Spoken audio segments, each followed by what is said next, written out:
Can we have another truth time? Can I be honest with y'all? I hear regularly all the time people say, I pay so much for insurance and I've never filed a claim. I've driven for X amount of years and I've never filed a claim. Nothing's ever happened to me. And my response every time when I hear that is that is a blessing.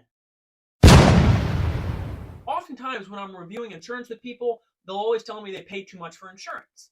And when I ask why, they have this arbitrary number in their head of what their insurance should cost.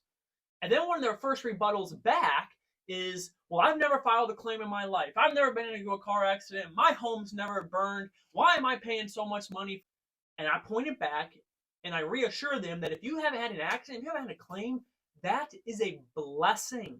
I'm an insurance agent, but I'm a human too. I have insurance for myself, for my own house, for my own cars, for my own life. And I don't want to use it.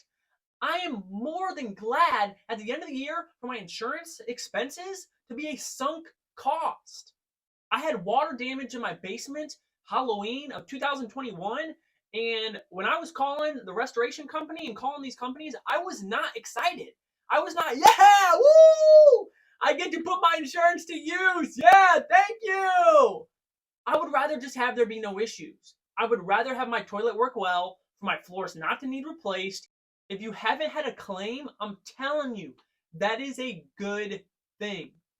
Similarly, I have life insurance. And selfishly, I hope my wife never sees $1 of it.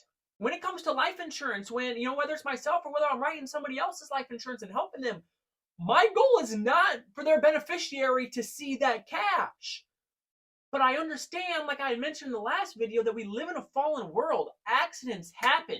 Our plans don't always work out the way we have it planned out in our head. So if you are lucky enough that you haven't had any experience with insurance for any types of insurance, consider yourself lucky. That is a blessing, and I'm glad to hear that for you.